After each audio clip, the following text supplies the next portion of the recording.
I want to say I'm talking about PVH Corp stock and if it's a buy in 2019.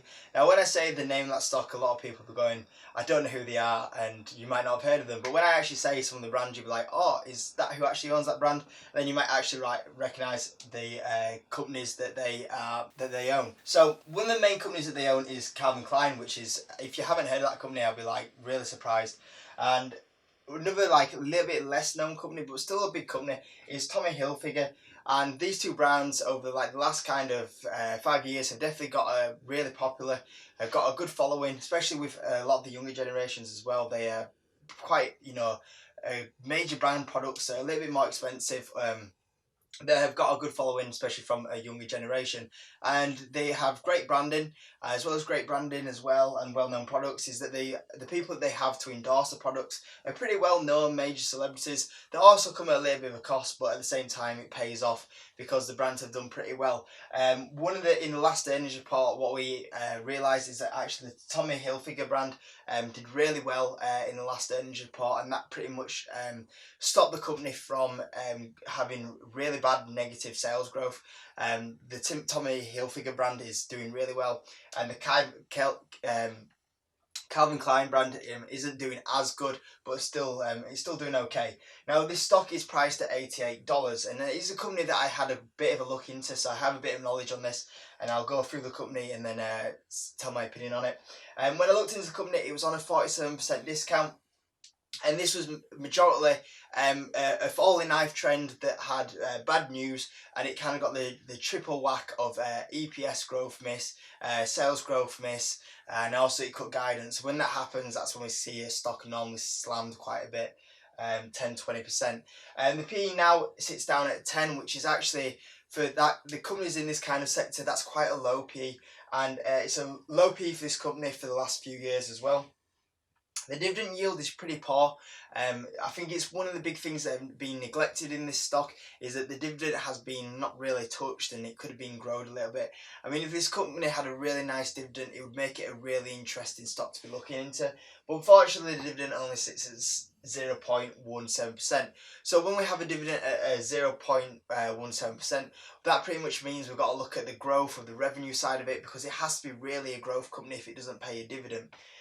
The EPS growth is 8.74%, which is pretty healthy, but at the same time, they have been buying stock back massive, which is a good thing, but it kind of disguises a bit of the EPS growth.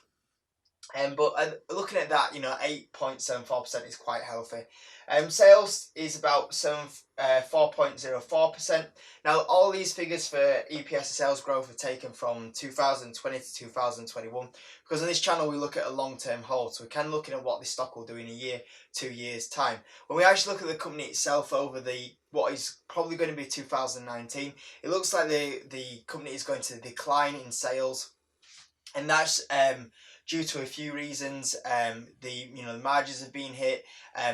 A lot of the revenue in China has been hurt quite a bit. It's one of those companies that have been hurt by China, which a lot have. Just some companies have been able to manage it a lot better than what other companies have been able to do. So it's been hurt by a little bit of that. So yeah, overall, the sales they are forecast to grow, but I'd be a little bit cautious of that, because if a China trade war deal isn't kind of sorted out, then we could see sales hit even harder going forward, and that will really affect the company if there's no China trade deal right there. And also, a company has to offer a decent forecast, because if PVH Corp came out and they said that the revenue over the next 2-3 years is still going to carry on decreasing, then obviously the stock would get absolutely killed if it said it wasn't going to be able to do revenue at a good growth going forward. So you would have loads of people selling out that stock, and because it's a company that basically relies on revenue growth because it doesn't pay a dividend, the only way you're going to make money off this company is by that share price going up. And that share price is only going to go up if the company's going to do well, and it carries on growing that sales and that EPS growth. And at the moment, it looks a bit shaky for the company because it's going to struggle with the sales growth right now. and it's kind of a lot of the sales growth for this company is going to be relied on Asia. That's the area where it's expected to be able to grow the most going forward. So my kind of opinion, and if I recommend if it's a buy right now, is that even though it's at a great discount, it would be really hard to find a bottom in this stock because it is a bit of a falling knife, and you would have to see a little bit of a bounce before you would get into this stock. Obviously, I wouldn't invest in from a dividend play because it wouldn't give you a good dividend return. And it's about the share price. And for me, I would need to see a sales growth of closer to 10% for me to invest in this stock.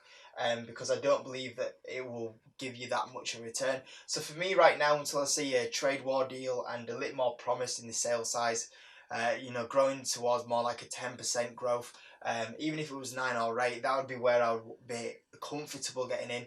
But right now, it's a little bit of a bit of a tricky point for this company right now, as it adjusts to all the attention that's going on with China. So I would kind of wait off this stock right now, and I won't buy it at this moment. But it's another stock that's worth checking into a year's time to just see how they've been able to adapt to what's going on right now. So that's me today, guys, talking about PVH Corp stock. I hope you enjoyed the video. If you could give it a like, that'd be amazing. And if you could help me get to 300 subscribers, because we're nearly there right now. So if we could get there, that'd be amazing.